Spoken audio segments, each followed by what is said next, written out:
The massive doors of the Galactic Council chamber opened with a sound like thunder, rolling across a dozen worlds. Ambassador David Kane stepped through the entrance and immediately felt the weight of 1,000 alien gazes falling upon him. The chamber stretched beyond the horizon, its crystalline walls pulsing with strange lights that carried the thoughts of civilizations older than Earth's sun. At the center of this impossible space sat 12 beings that ruled the galaxy. Their forms defied human understanding. One looked like living crystal that contained trapped starlight. Another resembled flowing water that had learned to think.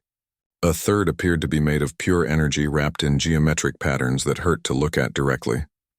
David walked alone across the polished floor that reflected not just his image but somehow his thoughts as well. Every step echoed with a sound that seemed to carry across light years. He wore a simple black suit, looking almost primitive compared to the elaborate technologies and exotic forms surrounding him. The gravity in the chamber was set to 3 times Earth normal. It should have crushed his bones to powder within minutes. Instead, David breathed calmly and walked with steady purpose. The alien representatives in the observation galleries noticed this immediately. Whispers in 100 languages filled the air as translation devices struggled to convert their growing unease into understandable words. High Arbiter Veltos rose from his throne of condensed space-time. His crystalline form blazed with colors that had no names in any human language. When he spoke, his voice resonated through dimensions that most species could not even perceive. The species called human stands before this council accused of crimes against galactic order, Velthos announced. His words created visible ripples in the air that carried meaning beyond sound. You are charged with the complete destruction of 3 major civilizations. The Kethavar Empire, which controlled 14 star systems. The Nexus Trade Federation, which managed commerce across 50 worlds. The hegemony of Rix, which maintained peace in the outer spiral for 2,000 years. David looked up at the towering figure without flinching. His calm expression never changed, even as the magnitude of the accusation settled over the chamber like a physical weight. Representatives from hundreds of worlds leaned forward in their seats, desperate to understand how a species that had only appeared in galactic politics 50 years ago could be responsible for such devastation. Each of these civilizations, Velthos continued, comprised billions of sentient beings. Their combined military forces could have sterilized entire sectors of space. Their technologies surpassed anything your species has ever demonstrated. Yet our long-range sensors show that their territories are now empty. Their worlds appear untouched by intelligent life, as if they had never existed at all. The chamber fell silent except for the quantum humming of the walls. Council member Thyron, whose species had witnessed the birth of galaxies, extended sensory organs that could detect the smallest changes in reality itself. His readings of the human standing before them made no sense. David's biology showed patterns that violated several fundamental laws of physics. How do you answer these charges? Velthos demanded. David straightened his shoulders and spoke in a clear voice that somehow carried to every corner of the vast chamber without amplification. Honored arbiters, humanity accepts full responsibility for ending those conflicts. The reaction was immediate and explosive. The observation galleries erupted in chaos as representatives shouted in languages that predated human civilization. Translation devices overloaded, trying to convert the storm of outrage, confusion, and terror into coherent meaning. Several smaller species fled the chamber entirely, their survival instincts overriding their diplomatic obligations. Velthos raised a hand that blazed with contained stellar energy. Silence fell like a physical blow, crushing all sound from the chamber. You confess to genocide on a scale not seen since the Dark Eons? No, honored arbiter, David replied with the same steady calm. We did not commit genocide. We ended those civilizations' conflicts by helping them choose a different path. Council member Zephia, whose 4 arms gestured with barely controlled agitation, leaned forward on her throne of living metal. Explain this distinction, human. Our sensors detected no signs of warfare in any of those regions. No debris fields, no radiation signatures, no evidence of battle. The civilization simply stopped existing. David nodded slowly. Because they chose to transform rather than continue on their current path. The Kethavar Empire possessed the largest military fleet in 3 sectors, pressed Council member Rethvan, his bioluminescent spots flickering with disbelief. They had conquered dozens of species. Their warriors lived only for battle and expansion. What could possibly convince them to abandon everything they had built? David's expression shifted almost imperceptibly. For just a moment, something moved behind his eyes that made every being in the chamber feel a chill that had nothing to do with temperature. We showed them the mathematics of their situation. Thyron's sensory organs detected quantum fluctuations that should not have been possible from a carbon-based life form. What mathematics? The equation that governs all civilizations, David explained, as if discussing something as simple as weather patterns. Every expanding empire follows the same curve. Growth, conquest, resource extraction, military expansion. It looks like success for a long time. But the mathematics are very clear about where that path leads. Velthos felt his quantum consciousness wavering as it tried to process implications that challenged everything he understood about galactic politics. And where does it lead? David smiled, and in that expression, the assembled representatives glimpsed something that made them understand why three of the galaxy's most powerful civilizations had chosen to disappear rather than face whatever alternative humanity had offered them. To exactly where those three civilizations were heading, David said quietly. Complete collapse within 50 standard years, followed by extinction. We simply gave them the choice to skip the suffering and move directly to what comes next. What comes next? Thyron whispered, though part of him was terrified to hear the answer. Evolution, David replied. The transformation from a species that consumes everything around it into one that learns to participate in something larger than itself. The chamber fell into a silence so profound that the quantum resonance of the walls became audible. In that moment, every representative present realized they were not witnessing a trial for crimes already committed.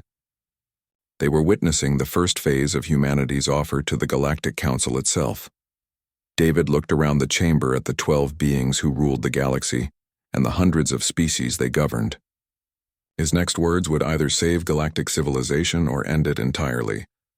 "Honored Council," he said with quiet certainty, "we are here to offer you the same choice." The chamber's massive holographic projectors activated with a sound like reality, tearing at its seams.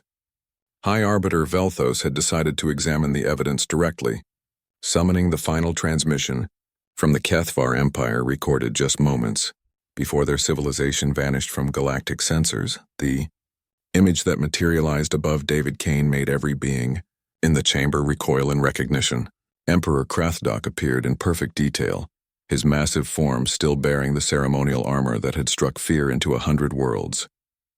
His chitinous exoskeleton carried scars from 3 centuries of conquest, and his 6 compound eyes had witnessed the subjugation of dozens of species. Yet something was wrong with the image. The legendary warlord who had carved his empire through space with unmatched brutality stood in what appeared to be a garden. Behind him, former enemies of the Kethvar worked alongside his own people, dismantling weapons and planting crops where military installations had once stood. "This is Emperor Krathdok speaking to the Galactic Council for the final time." The transmission began. The warlord's voice carried none of its usual commanding fury. Instead, it held an odd serenity that made the assembled representatives shift uncomfortably in their seats. "The Kethvar Empire hereby dissolves all military operations, territorial claims, and conquest protocols." Council member Thyron's sensory organs coiled with confusion. "This contradicts every psychological profile we have of Krathdok. The Kethvar lived only for expansion and domination. Their entire culture was built around conquest." The hologram continued, and Krathdok's expression showed something that the galaxy had never seen in a Kethvar before: genuine peace. "Our fleets are being converted into exploration and aid vessels. Our weapons are being recycled into agricultural and construction tools. We return to our homeworlds not as conquerors but as gardeners." "Impossible," breathed Council Member Zephyr, her forearms trembling as she processed what she was seeing. The Kethvar had just achieved their greatest victory. They controlled the most valuable trade routes in 3 sectors. Why would they abandon everything at the moment of their triumph? Krathdok seemed to hear her question across time and space. "The humans came to us 3 cycles ago. They arrived in a single ship with no weapons, no shields, no protective escort. Their ambassador requested an audience not with our military commanders or territorial governors, but with our philosophers and mathematicians." A collective gasp echoed through the chamber. The Kethvar were notorious for executing intellectuals and artists, considering them wasteful distractions from the business of conquest.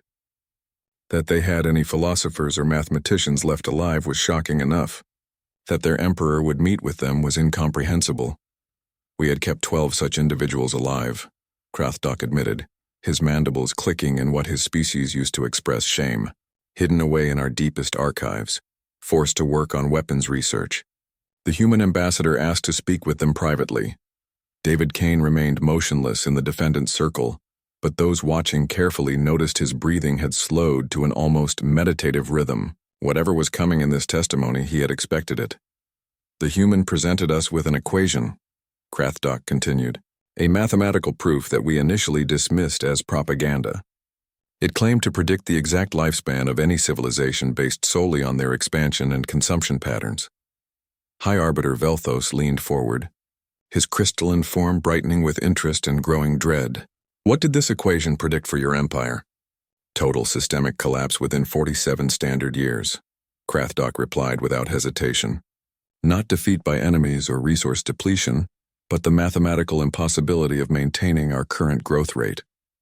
The human showed us that every variable we considered a strength was actually accelerating our inevitable destruction. The Emperor's image flickered, then stabilized. Behind him, the camera captured more impossible scenes. Kethvar soldiers teaching former slaves to read, conquered populations working as equals with their former oppressors, children of different species playing together in what had once been military academies. The human did not threaten us, Krathdok emphasized. They did not negotiate or make demands. They simply demonstrated that we were already destroying ourselves and offered us the choice to stop while we still could. Council member Rethvan's bioluminescent spots flickered rapidly. But surely your military commanders rejected this analysis. The Kethvar warrior caste would never accept such reasoning.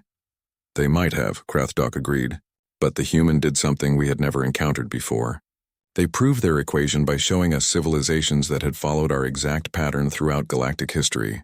Dozens of empires that had risen, expanded, and collapsed in precisely the manner the mathematics predicted.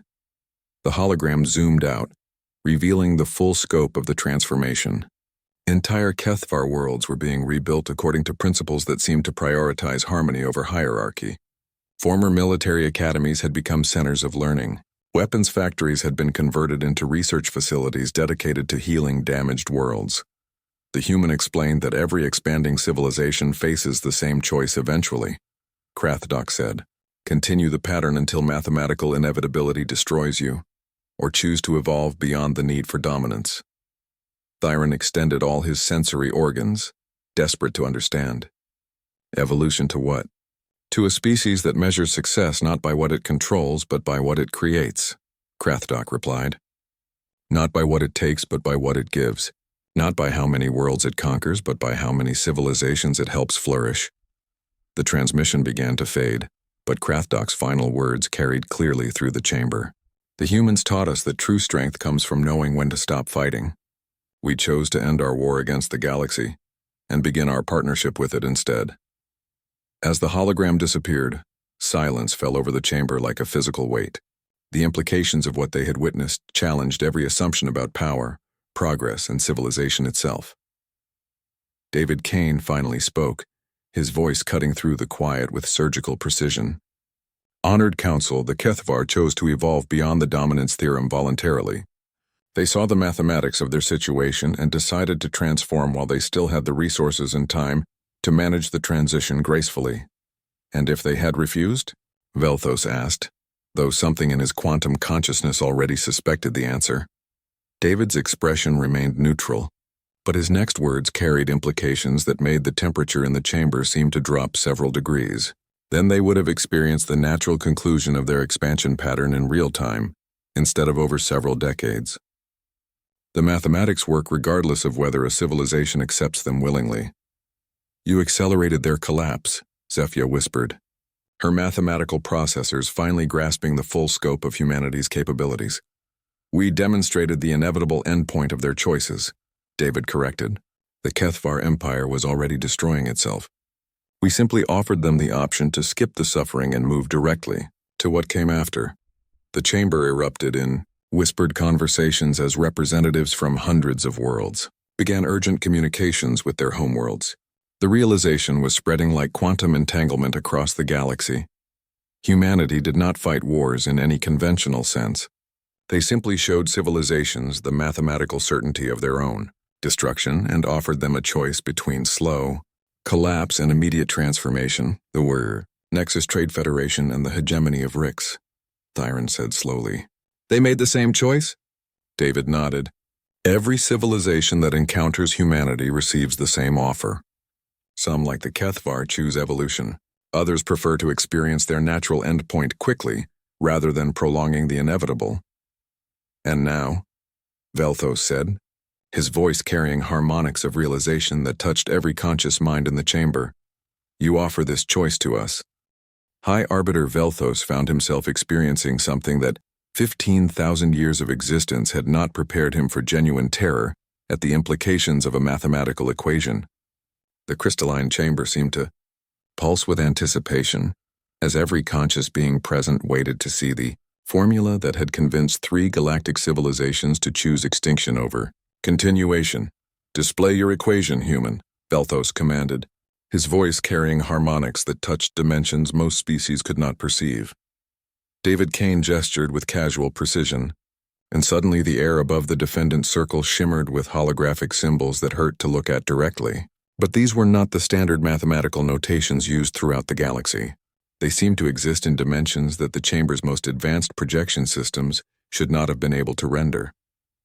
This is the dominance theorem, David said, his tone suggesting he was discussing something as mundane as weather patterns.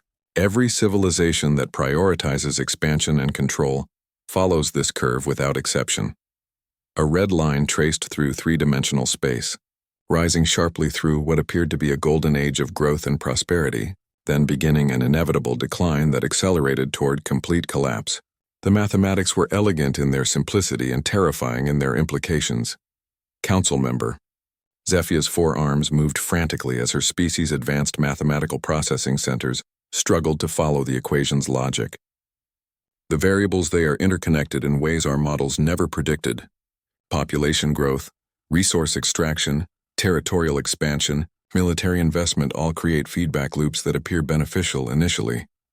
Because your models were designed by civilizations still trapped within the theorem, David replied calmly. You cannot see the pattern from inside it. Every conquest requires more resources to maintain than it provides. Every expansion demands greater military investment to secure. Every victory makes the next victory exponentially more expensive. The equation evolved before their eyes, revealing hidden layers of complexity that made the assembled representatives feel like children, trying to understand the mathematics of stellar formation. Variables they had never considered relevant to civilizational success proved to be the determining factors in long-term survival. Thyron extended all his sensory organs, desperate to understand implications that challenged everything his ancient species believed about progress. This suggests that all advancement leads inevitably to collapse. But civilizations have conquered successfully for millions of years. Have they? David's question cut through the chamber like a quantum blade splitting reality itself. Or have they simply created increasingly elaborate forms of failure? The equation shifted again, and suddenly the assembled representatives could see their own civilizations plotted along the curve. The shock was visceral and immediate. Every major galactic power occupied positions disturbingly close to the theoretical maximum, the point where complexity becomes impossible to maintain and systematic collapse becomes mathematically inevitable. The Galactic Council itself sat precisely at the curve's peak. You are suggesting that our entire concept of advancement is fundamentally flawed, Velthos said, his crystalline form flickering between spectrums as his consciousness processed ideas that violated everything he understood about civilization. Not advancement, David corrected with surgical precision. Dominance-based advancement. The assumption that progress means controlling more, consuming more, conquering more, ruling more.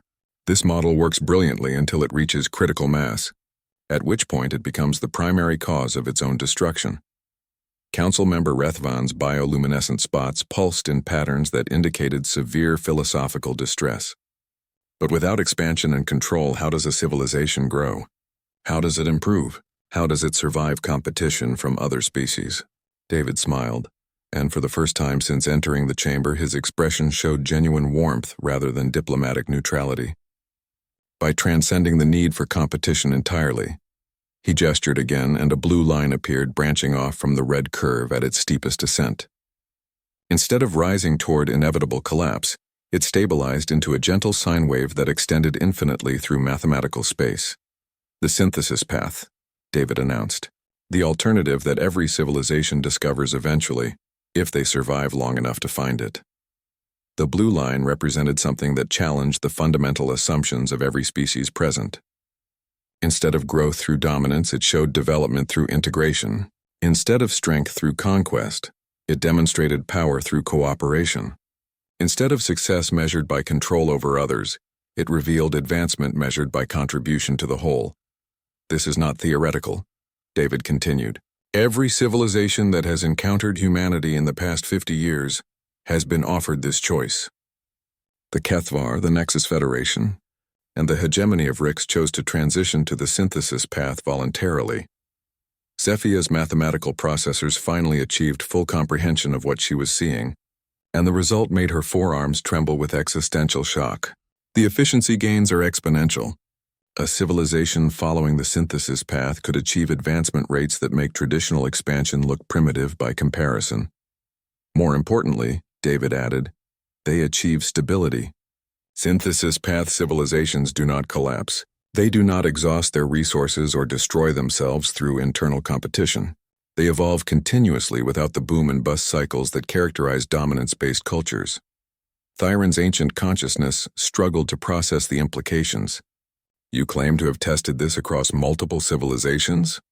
Humanity learned the synthesis path from others who learned it from others before them, David revealed. This is how consciousness evolves throughout the universe. Species either discover the mathematics of cooperation, or they follow the dominance theorem to its natural conclusion. The chamber fell silent as the weight of this revelation settled over the assembled representatives. They were not witnessing the judgment of humanity for crimes against galactic order. They were witnessing humanity's final examination of galactic civilization itself. The civilizations that chose to end rather than evolve. Velthos said slowly. They experienced the accelerated collapse rather than the slow version. David nodded. When presented with mathematical certainty of destruction within 50 years, most species prefer to experience the transition immediately and move directly to what comes afterward. And what comes afterward? Rethvan asked, though part of him feared the answer. Transformation into something that can participate in the broader galactic community as an equal partner rather than a competing dominance hierarchy. David explained. The Kethvar are now exploring distant galaxies and sharing their discoveries freely. The Nexus Federation has become a resource distribution network that eliminates scarcity across hundreds of worlds. The hegemony of Rix dissolved their centralized authority and became a confederation of worlds that cooperate by choice rather than compulsion. The equation continued evolving, showing projections that extended beyond the current galaxy to connections with other stellar clusters, other forms of consciousness, other ways of existing that the assembled representatives could barely comprehend. This choice, Velthos said, his quantum consciousness beginning to grasp the true scope of what was being offered. You present it to every civilization you encounter. Every sufficiently advanced civilization eventually faces this decision, David confirmed. It is the fundamental test of cosmic maturity.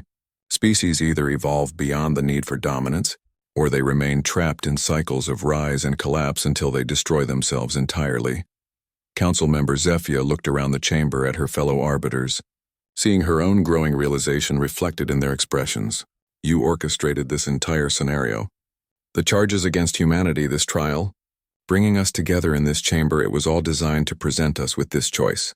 David's smile returned, carrying implications that made every being present understand they were witnessing a moment that would define the future of their galaxy. The Galactic Council represents the ultimate expression of the dominance theorem. If we can demonstrate that even you can choose evolution over extinction, it proves the universal applicability of the synthesis path. And if we refuse? Velthos asked, though his quantum consciousness was already calculating the answer. Then you experience the natural conclusion of your current trajectory. David replied with the same calm tone he had maintained throughout the proceedings. Based on our projections, the Galactic Council has approximately 46 years before the complexity of managing 1,000 civilizations becomes mathematically impossible. The silence that followed was so complete that it seemed to bend space-time around itself. Every being in the chamber understood they were witnessing the moment when the future of galactic civilization would be decided by mathematics rather than politics, by cooperation rather than conquest, by evolution rather than extinction. The crystalline chamber fell into a silence so profound that the quantum resonance of its walls became audible, a deep, thrumming harmony that spoke of civilizations long turned to cosmic dust. High Arbiter Velthos found himself facing a situation that had no precedent in the 15,000 years of galactic law. How do you judge a species that has redefined the very nature of judgment itself? Human David Kane. Velthos spoke, his voice carrying undertones that had not existed in his vocal patterns for millennia uncertainty. This council requires absolute clarification. Are you formally offering us the same choice you presented to the other civilizations? David looked up at the towering crystalline figure with an expression of mild surprise, as if the question was so obvious that asking it seemed unnecessary. Honored Arbiter, I assumed that was clear from the moment we requested this hearing. This entire proceeding is your civilization's final examination. The implications hit the council like a physical blow. Council member Thyron's sensory tendrils coiled in patterns that indicated deep existential distress. You mean this trial, these accusations, this entire gathering, is the Galactic Council's opportunity to choose evolution over extinction? David finished quietly. You represent the most sophisticated expression of the dominance theorem ever achieved. 12 species ruling over thousands, extracting tribute, maintaining order through the implicit threat of overwhelming force. You have created the ultimate version of the same pattern that has destroyed every empire in galactic history.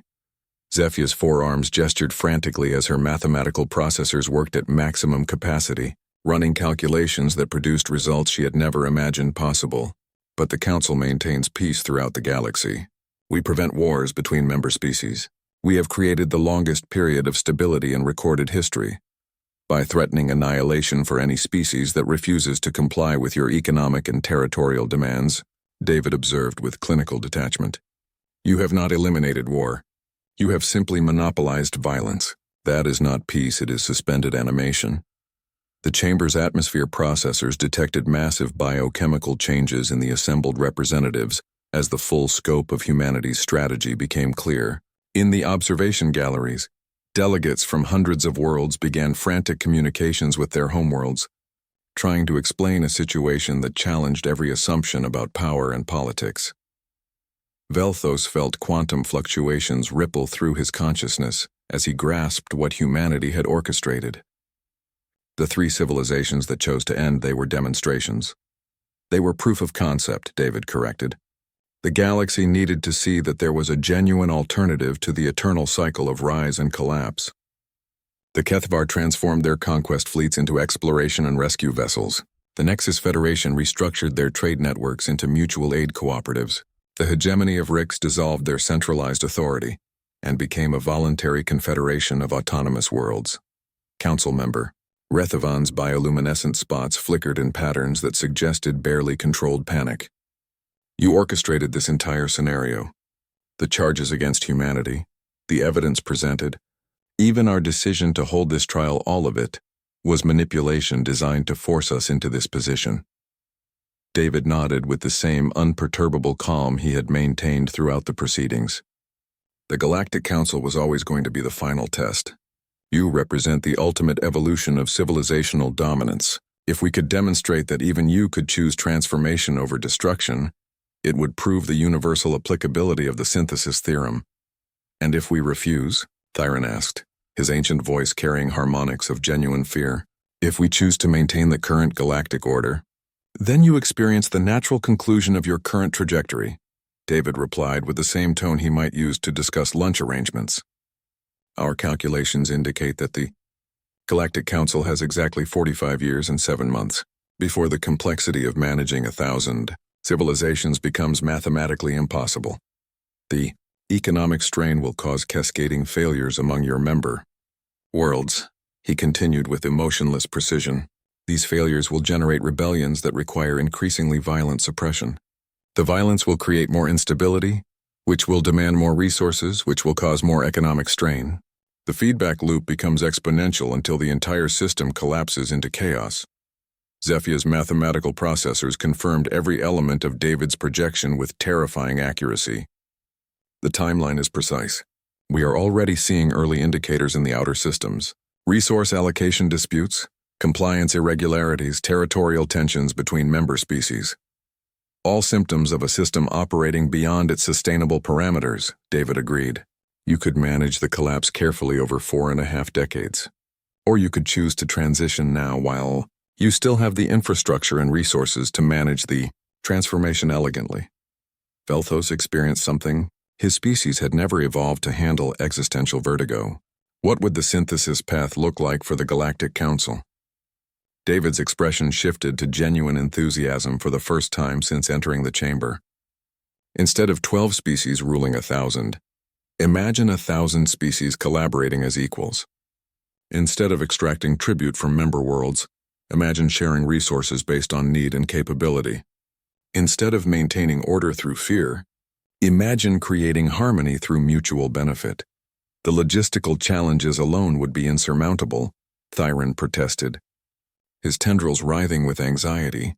Actually, the transition would be easier for you than it was for the others, David replied. You already possess the communication networks, transportation systems, and organizational structures necessary.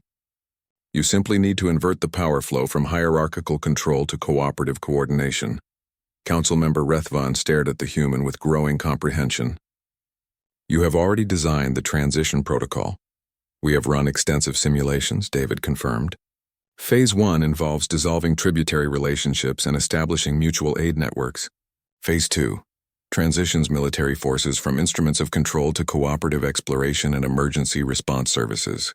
Phase 3 redistributes accumulated resources to establish research collectives and environmental restoration projects. And Phase 4? Velthos asked, though he suspected the answer would challenge everything he understood about existence itself. You discover what lies beyond the dominance theorem entirely, David said simply. Every civilization that makes this transition finds that their greatest achievements come after they stop trying to control everything and start learning to participate in something larger than themselves. The holographic displays activated again, showing a three-dimensional model that made every previous projection seem primitive. It revealed the galaxy not as a collection of territories and boundaries, but as a living system of interconnected communities sharing resources, knowledge, and purpose. We are not the first species to discover the synthesis path, David revealed. We learned it from others who learned it from others before them.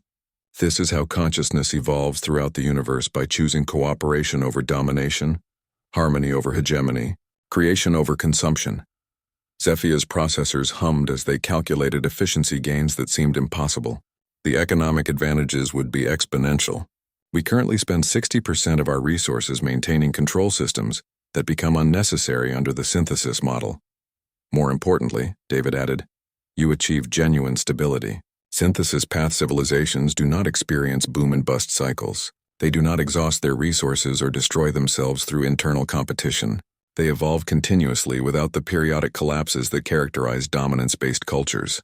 The chamber fell silent as the council processed the magnitude of what was being offered. This was not simply a choice between two forms of government.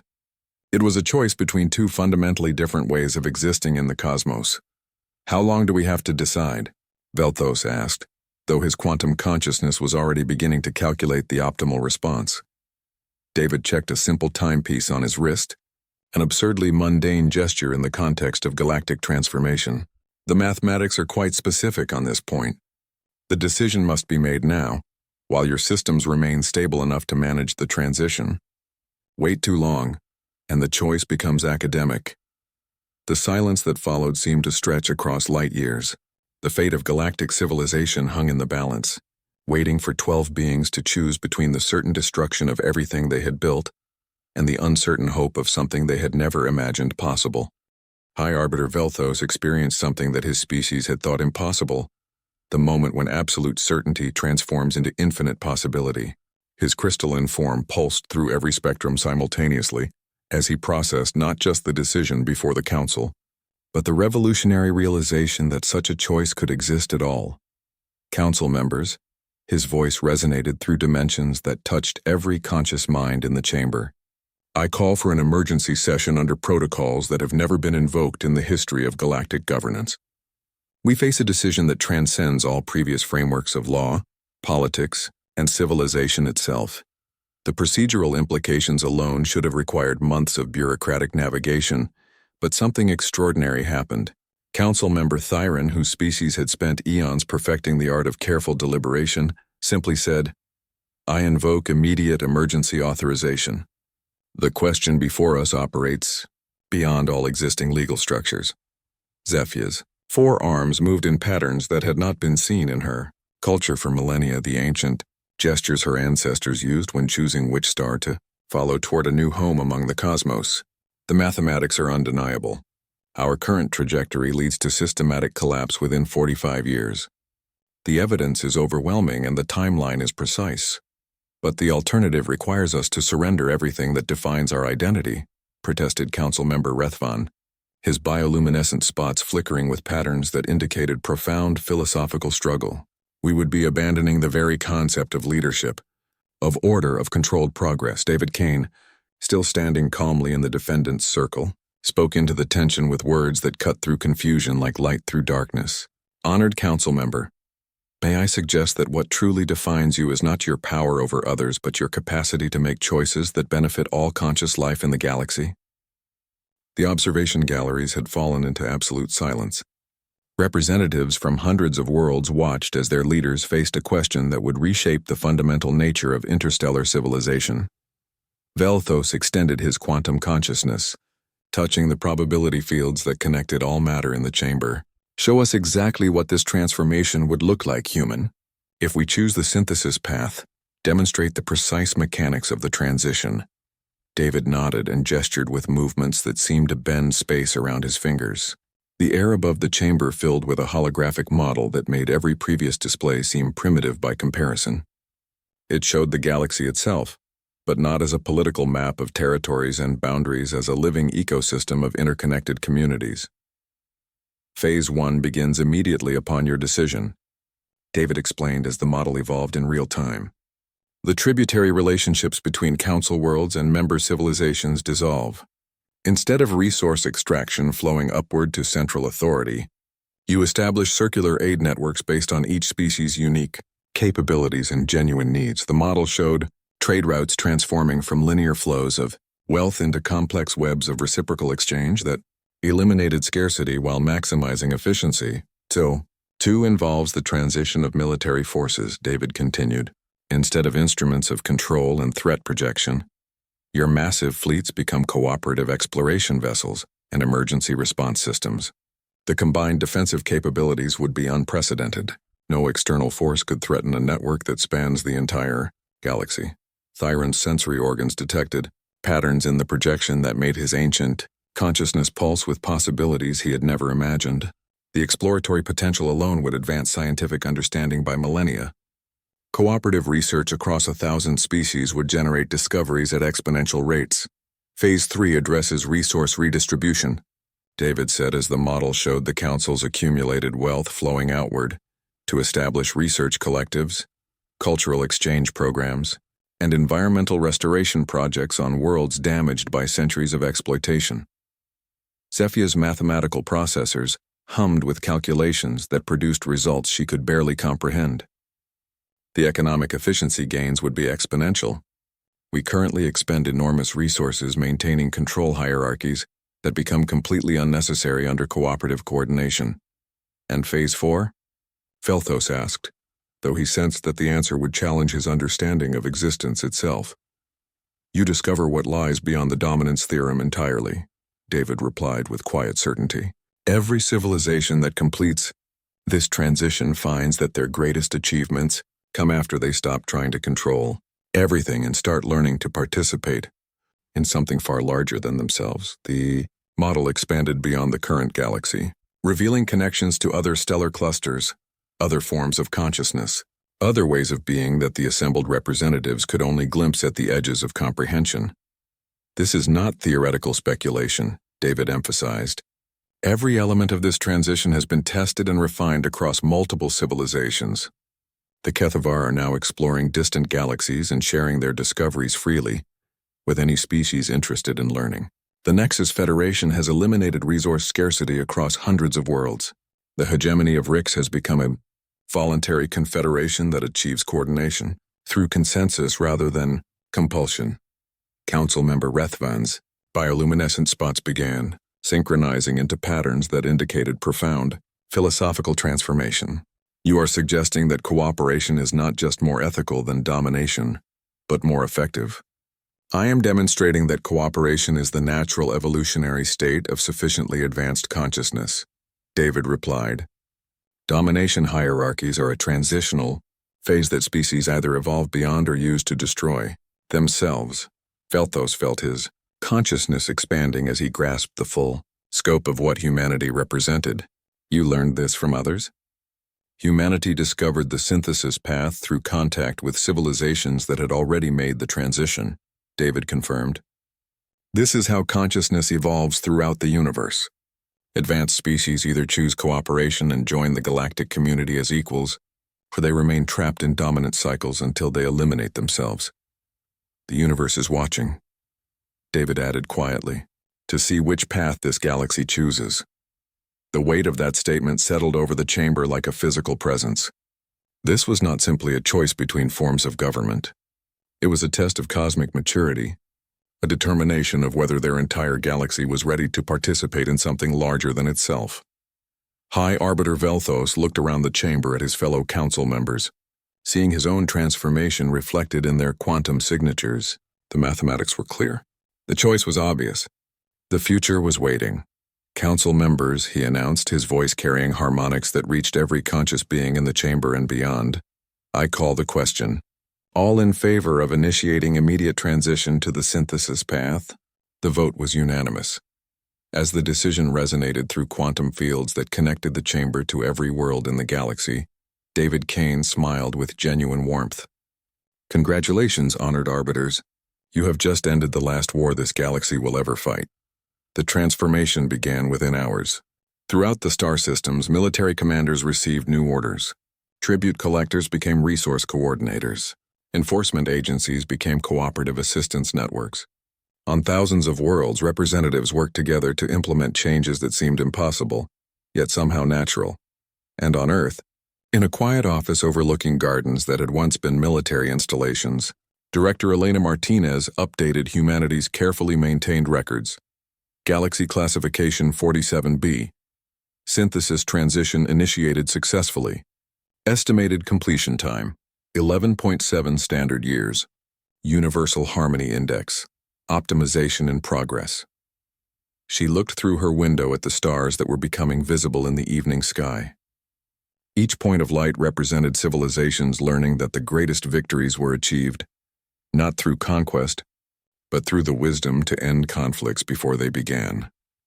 The equation remained elegantly simple, but its applications extended infinitely. In a universe where consciousness could choose its own evolution, the species that learned to end wars rather than fight them would always inherit the cosmos. Tomorrow, her team would begin working with Galaxy 52A, where a young civilization had just developed interstellar travel and was about to discover that the most advanced technology in the universe was the ability to choose cooperation over competition.